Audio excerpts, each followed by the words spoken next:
राम राम भाई सारे ने पक्षी सेवा इन्फॉर्मेशन ब्लॉग में आप सभी का स्वागत है। नमस्कार दोस्तों, आज हमारे पास टिटैरी का एक नन्हा सा बच्चा आया है।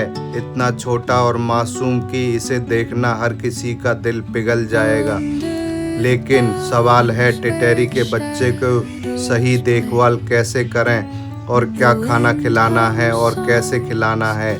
आज के इस वीडियो में हम आपको इस बच्चे को देखभाल के बारे में पूरी जानकारी देंगे। सबसे ज़रूरी बात, अगर आपको टिटैरी का कोई स्वस्थ बच्चा अकेला दिखाई दे तो तुरंत उसे उठाकर घर ना ले आएं। टिटैरी के बच्चे को जन्म के कुछ समय बाद ही ज़मीन पर चलने और खुद भोजन तलाशने लगते हैं और अक्सर वह माता पिता के आसपास ही होते हैं। बच्चे की हालत देखना, सबसे पहले बच्चे की स्थिति देखना है।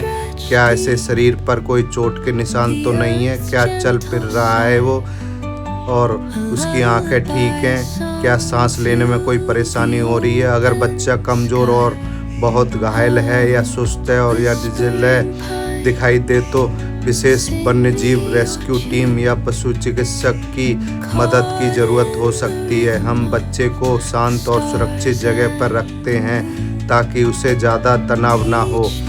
टिटैरी के बच्चे की खासियत, टिटैरी ज़मीन पर घोंसला बनाने वाली पक्षी है। इसके बच्चे दूसरे कई पक्षियों के बच्चों की तरह घोंसले में बैठे रहने वाले नहीं होते। वह अंडे से निकलने के बाद काफ़ी जल्दी चलने फिरने लगते हैं और माता पिता के साथ ज़मीन पर भोजन तलाशते हैं। इसीलिए अगर बच्चा स्वस्थ है तो उसके माता पिता के आसपास दिखाई दे तो सबसे पहले अच्छी देखभाल यही है कि उसे सुरक्षित स्थान पर माता पिता के साथ ही रहने दिया जाए।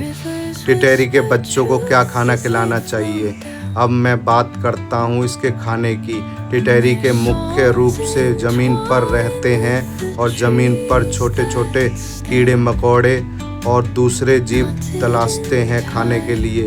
इनके भोजन में कीड़े, टिड्डियाँ, चींटियाँ, दीमक, छोटे कीड़े और केंचुए जैसे खाद्य पदार्थ शामिल होते हैं और कुछ परिस्थितियों में बीज और अनाज भी भोजन का हिस्सा हो सकते हैं।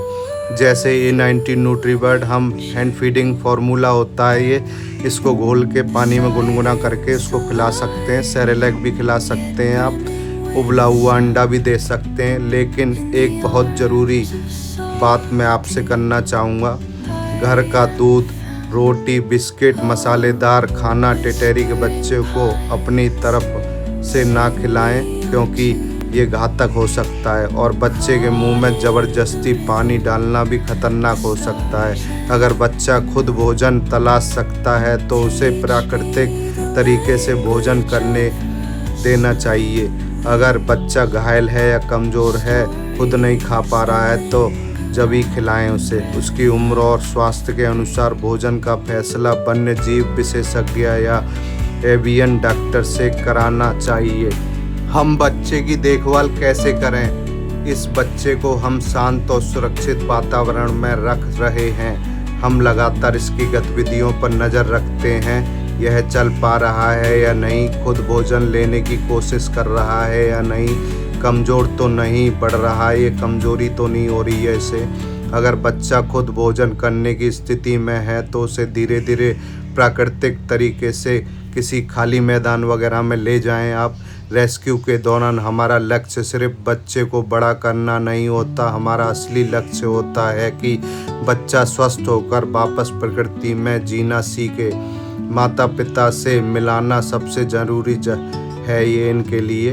दोस्तों, किसी भी जंगली पक्षी के बच्चे के लिए उसके माता पिता से बेहतर देखभाल करने वाला कोई नहीं होता। अगर बच्चा स्वस्थ है और माता पिता आसपास हैं तो उसे अलग करना सही नहीं है। कई बार माता पिता इंसान की देखरेख कर बच्चे के पास नहीं आते हैं और इसीलिए सुरक्षित दूरी बनाकर कुछ समय निगरानी करना ज़रूरी है।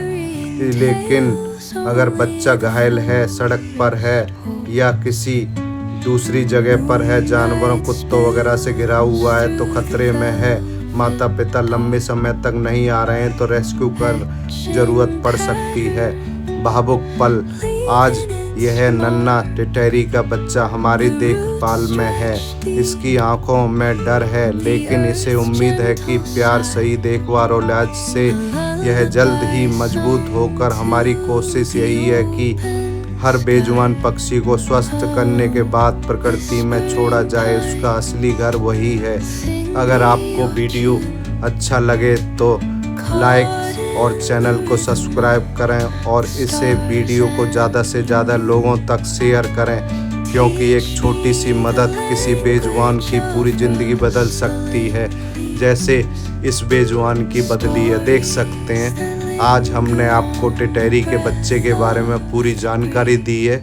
और वीडियो अच्छा लगे तो लोगों को ज़रूर भेजा करें, क्योंकि इस तरीके से लोगों को भी पता पड़ता है कि कैसे छोटे छोटे जीवों को, टिटैरी जैसे जीवों को कैसे बचा सकते हैं आप और उन्हें फिर से प्रकृति में छोड़ सकते हैं। आप सभी का धन्यवाद।